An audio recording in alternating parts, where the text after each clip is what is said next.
Assalamualaikum warahmatullahi wabarakatuh. Perkenalkan, nama saya Febriana Mulyana Putri, Prodi Pendidikan Matematika Universitas Negeri Semarang. Saya dari Jepara. Video ini saya buat untuk memenuhi tugas program Permata Sakti 2020 mata kuliah pengembangan kurikulum di Universitas Pendidikan Indonesia dengan topik pengembangan kurikulum dan kearifan lokal daerah. Terkait topik tersebut, saya mengambil tema kearifan lokal daerah Jepara yang diintegrasikan dalam kegiatan sekolah. Nah, langsung saja ke pembahasannya.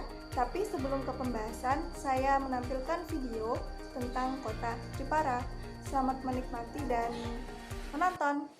Jepara, sebuah kota kecil yang berada di ujung utara Pulau Jawa, merupakan tempat lahirnya perempuan hebat pejuang emansipasi wanita, Raden Ajeng Kartini. Lahir pada tanggal 21 April 1879 di Mayong, Jepara. Kartini merupakan putri dari seorang patih yang diangkat menjadi Bupati Jepara, Kanjeng Raden Mas Adipati Sosroningrat. Selain terkenal dengan tempat lahirnya Kartini, Jepara juga terkenal dengan kriya ukirnya. Tidak hanya di dalam negeri saja, kriya ukir Jepara telah diakui sebagai komoditas yang berkualitas tingkat dunia. Tak ketinggalan juga potensi wisata yang indah dan memesona. Bentangan alam dataran tinggi dan elok di ujung desa Tempur, hingga pantai berpasir putih yang menjadi daya pikat kota Jepara. Selamat datang di bumi Kartini. Nah, itulah video tentang kota Jepara. Gimana nih? Pengen mampir ke Jepara bukan? Saya tunggu ya kedatangan kalian. Baik, selanjutnya kita akan bahas tentang kearifan lokal daerah Jepara yang diintegrasikan ke dalam kegiatan sekolah.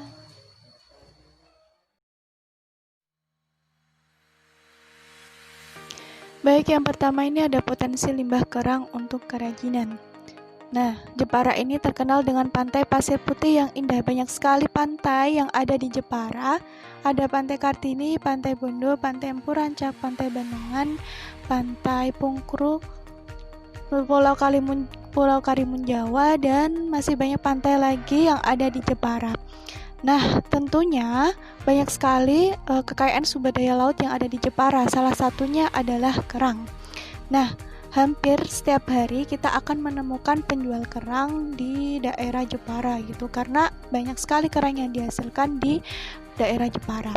Nah, banyaknya kerang ini tentunya pasti akan menghasilkan limbah kerang yang juga banyak. Nah, limbah kerang ini perlu kita olah menjadi sesuatu yang berharga dan memiliki nilai jual dan keindahan yang luar biasa. Nah, sebagai masyarakat Jepara, tentunya memiliki peranan penting untuk mengolah limbah kulit kerang. Nah, itu ada beberapa contoh kerajinan limbah kulit kerang, yaitu ada gantungan kunci, kemudian ada kulit kerang yang dibentuk seperti hewan, terus kemudian ada bros, dan masih banyaklah kerajinan limbah kulit kerang lainnya sebenarnya, tapi saya hanya menampilkan beberapa contohnya. Nah, kerajinan kulit kerang ini tentunya perlu kita sosialisasikan kepada siswa-siswa yang ada di daerah Jepara. Kenapa? Karena merekalah yang nantinya akan mengolah dan memanfaatkan kerang dan limbah kulit kerang yang ada di Jepara. Nah, bagaimana caranya? Yaitu pertama dengan mengintegrasikannya pada mata pelajaran prakarya, yaitu mata pelajaran muatan lokal. Nah, di dalam mata pelajaran prakarya itu ada kerajinan, maka kita dapat masukkan kerang ini, potensi kerang dan limbah kulit kerang ini ke dalam materi prakarya, khususnya kerajinan. Nah, untuk yang kedua adalah ekstrakurikuler kerajinan. Di dalam ekstrakurikuler ini, di mana siswa diajari bagaimana cara membuat kerajinan dari kulit kerang. Terus kemudian diajari bagaimana cara memilih kulit kerang yang dapat digunakan untuk membuat berbagai kerajinan. Baik, itulah potensi kerang dan limbah kerang yang perlu kita lestarikan dengan cara mengintegrasikannya ke dalam materi pelajaran prakarya dan ekstrakurikuler kerajinan yang ada di sekolah. Yang kedua ada potensi kerajinan ukir kayu. Kota Jepara dijuluki sebagai kota ukir kayu karena memang mayoritas masyarakat Jepara pencahariannya adalah sebagai pengukir atau pengrajin ukir kayu. Nah, bisa dilihat itu ada yang paling kiri adalah motif ukir khas Jepara. Terus kemudian ada beberapa hasil dari kerajinan ukir kayu Jepara. Nah, kerajinan ukir kayu ini sudah tersebar luas gitu dan sudah diperjualbelikan baik di nasional maupun internasional. Nah, kemudian sebagai masyarakat Jepara tentunya hal ini menjadi suatu kebanggaan dan perlu dilestarikan dan dijaga keberadaannya. Nah, ini perlu sekali kita sosialisasikan kepada siswa-siswa gitu ya. Gimana caranya? Yaitu yang pertama dengan mengintegrasikan pada mata pelajaran muatan lokal yaitu prakarya khususnya pada kerajinan. Nah, di dalamnya bisa kita tambahkan terkait dengan kerajinan ukir kayu Jepara. Terus kemudian yang kedua ada ekstrakurikuler kerajinan. Di mana di dalam ekstrakurikuler ini siswa diberikan bagaimana cara memahat yang baik, bagaimana cara membuat ukiran, terus bagaimana cara pemasarannya. Selain itu juga kadangkala mungkin bisa diajak wisata ke desa Mulyoharjo, di mana di situ memang masih banyak sekali penduduk, hampir setiap penduduk di setiap rumah itu membuat kerajinan karya ukir kayu khas daerah Jepara. Nah, di situ siswa dapat mengenal lebih banyak berbagai motif ukiran Jepara gitu ya, dan bagaimana cara pemasarannya. Mungkin dengan seperti itu, siswa akan lebih tertarik dengan karya ukir kayu dan dapat melestarikannya untuk kedepannya. Baik, itulah potensi kerajinan karya ukir kayu di daerah Jepara yang perlu kita jaga dan lestarikan dengan cara mengintegrasikannya ke dalam mata pelajaran prakarya dan ekstrakurikuler ukir kayu. Baik, yang ketiga ada tradisi perang obor di Desa Tegal Sambi, Kecamatan Tahunan, Kabupaten Jepara.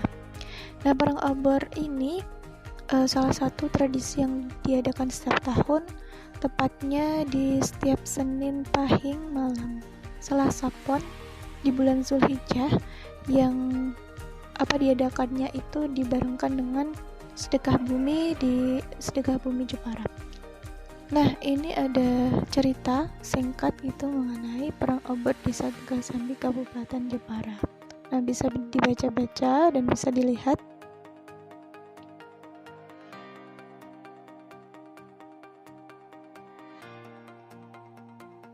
Nah, tentunya cerita rakyat tersebut perlu diketahui oleh masyarakat Jepara gitu. Karena akan kelihatan lucu ya jika masyarakat Jepara tidak mengetahui cerita tersebut gitu. Nah, terkhususnya untuk generasi milenial gitu yang nantinya ya mereka yang akan meneruskan atau melestarikan tradisi budaya tersebut. Nah, caranya bagaimana? Seperti sebelumnya, yaitu yang pertama adalah mengintegrasikannya pada mata pelajaran. Mata pelajaran muatan lokal yaitu bahasa Jawa dalam materi kelas 7 khususnya tentang materi cerita rakyat. Nah, di dalam materi pelajaran bahasa Jawa itu khususnya dalam materi cerita rakyat, kita dapat mengangkat cerita rakyat yaitu tentang tadi ya perang obor gitu. Selain itu juga ada ekstrakurikuler teater di mana cerita yang diangkatnya adalah tentang cerita rakyat perang obor yang ada di Tegal Sambi. Dengan seperti itu mungkin siswa akan lebih mengenal gitu bagaimana ceritanya dan dapat melestarikan budaya atau tradisi di daerah Jepara tersebut. Nah, itulah tradisi dan kebudayaan, salah satu tradisi dan kebudayaan yang ada di Jepara yang perlu dilestarikan dan dijaga oleh generasi muda. Karena apa? Karena mereka lah yang akan meneruskan nantinya tradisi yang ada di Jepara, yaitu dengan cara mengintegrasikannya ke dalam mata pelajaran bahasa Jawa yaitu mata pelajaran muatan lokal dan ekstrakurikuler teater. Baik, itulah beberapa kearifan lokal yang ada di daerah Jepara yang dapat diintegrasikan ke dalam kegiatan sekolah, yaitu ke dalam mata pelajaran dan ke dalam ekstrakurikuler yang ada di sekolah. Baik,